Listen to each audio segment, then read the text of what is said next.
guys, kembali lagi di podcast.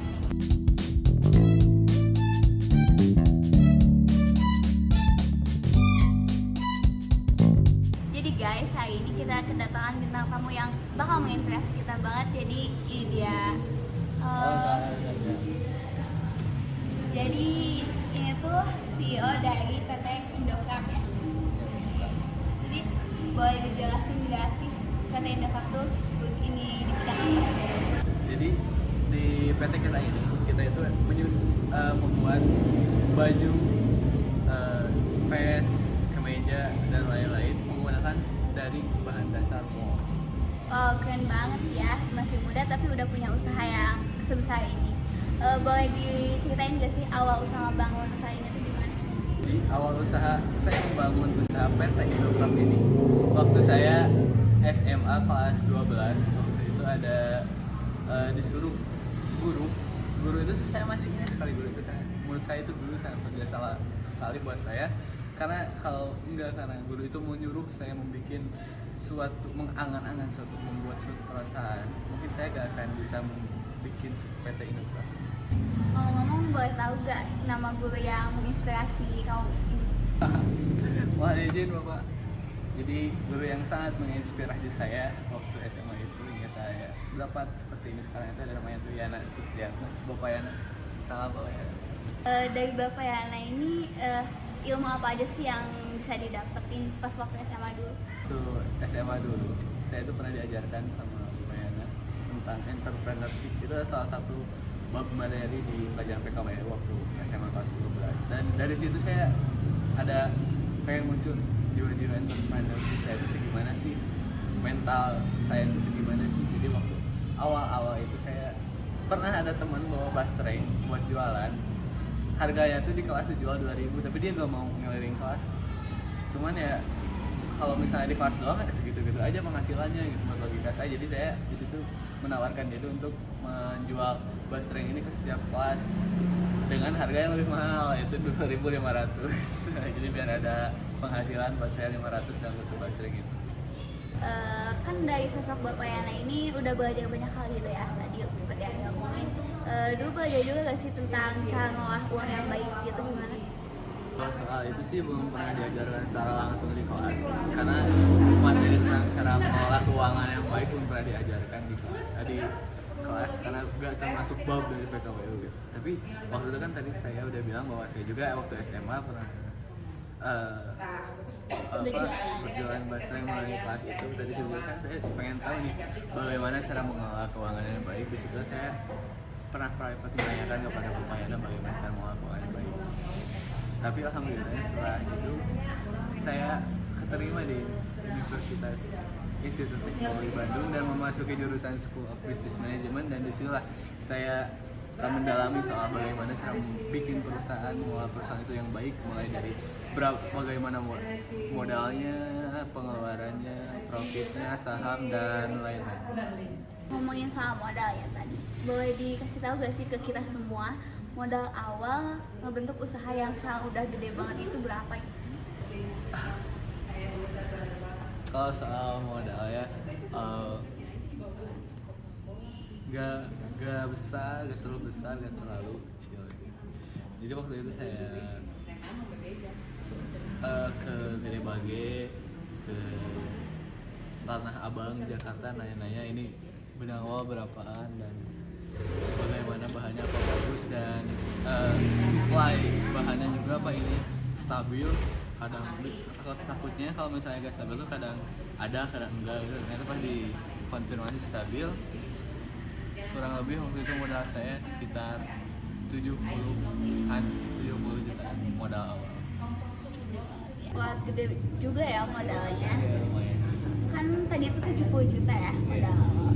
Itu modal sendiri atau ada bantuan juga dari orang lain? Ya, modal ini alhamdulillah dari saya semua. Tapi waktu itu awal-awal saya membuka usaha ini, saya hanya megang cash 20 juta di ATM. 50 jutanya dari mana? Saya waktu itu bingung, ini 50 juta dari mana? Karena itu juga sebelumnya saya udah meriset ini berapa harga, berapa apa-apa yang harus dibeli sekitar 70 jutaan.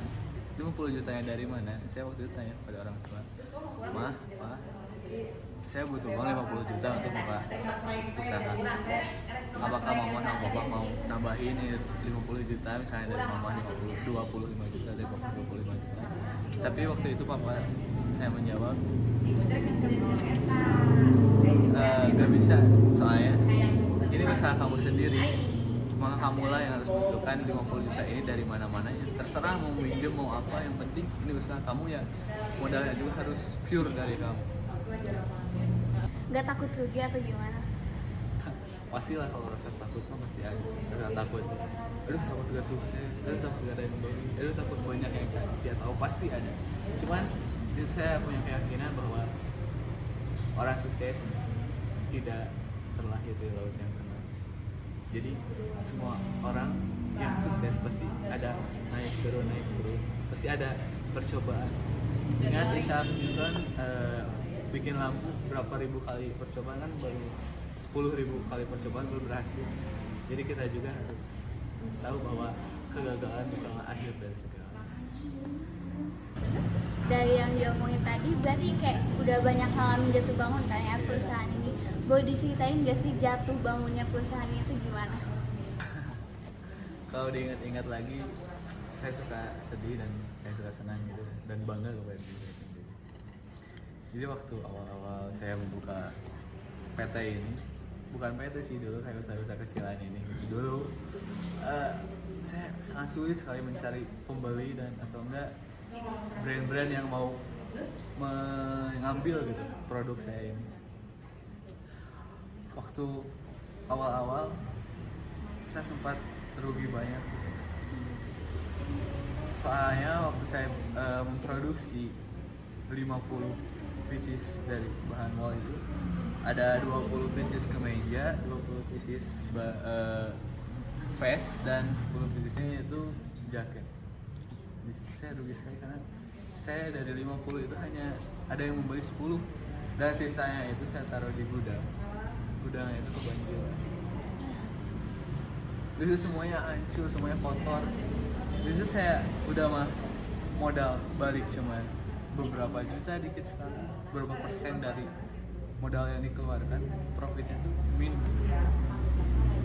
Sampai di situ saya pusing, saya hampir, aduh gimana nih, hutang ke bank belum kebayar, sedangkan usaha hancur, gak maju-maju.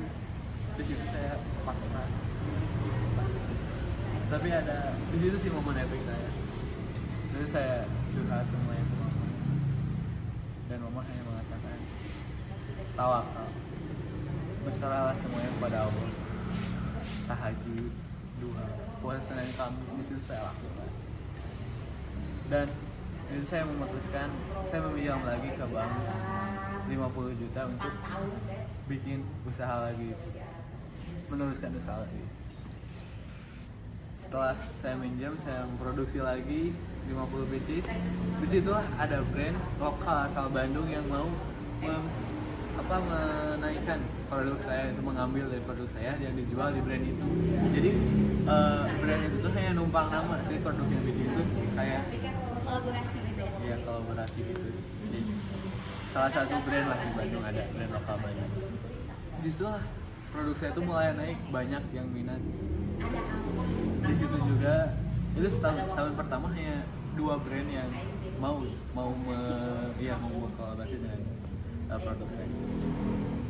Setahun itu saya alhamdulillah akhirnya bisa melunasi utang-utang saya di bank, dan saya juga udah balik modal. Dalam 1 tahun saya udah balik modal, dan saya di situ memperbanyak produksi, karena alhamdulillah pada akhir tahun itu menurut presentasi 50% profit saya naik dalam penjualan produk ini. Dan alhamdulillah setelah 1,5 tahun saya menggeluti usaha wall ini untuk menjadikan baju dan lain-lain. Di situ ada brand terkenal, kayaknya kamu juga tahu, Zara. Nah, Zara di situ mulai tertarik dan mengambil produknya dari saya dan menjualnya.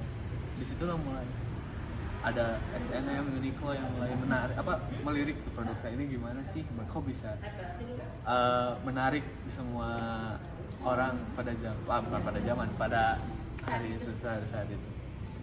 Dan sampai akhirnya saya karena udah gak sanggup menghandle ini sendiri, saya mengambil karyawan-karyawan. Di situ juga karyawan yang saya ambil itu karyawan yang sudah berkompeten. Kita sebenarnya juga mengikuti pembelajaran menjahit bagaimana cara dan bahan-bahan lainnya. Dan pegawai itu juga sudah ada sertifikatnya. Jadi pegawai saya itu bukan pegawai yang ecek, tapi pegawai yang sudah terpelajar lah. Sampai naik-naiknya sih saya ada kemarin bulan Desember kemarin, akhir tahun itu saya diundang sama founder dari Balenciaga untuk mempresentasikannya produknya gimana sih, kok bisa orang-orang pada saat ini sangat tertarik pada bahan-bahan yang dibuat sama PT. Ya kebetulan di sini juga saya membuat sampel produk buatan saya sendiri. Ini adalah sampel produk saya yang kemarin kolaborasi dengan Uniqlo Indonesia. Dan alhamdulillah ini laku keras di pasaran. Selain ini juga ada tas gandeng. Ini adalah yang kemarin saya dipanggil sama founder Balenciaga untuk pembuatan tas kayak gini. Dan ini dijual dengan bandrol 25 juta. Segini. Kira-kira. Wah, keren banget ya, kayak face tas yang tadi udah dibawa. Nah, sebelum ditutup ada yang mau disampaikan dulu gak sih ke penonton? Sekedar reminder aja sih buat pemirsa di rumah, jangan menyerah sebelum mencoba, dan semua tergantung di doa. Berbakti kepada orang tua, karena orang tua adalah segalanya.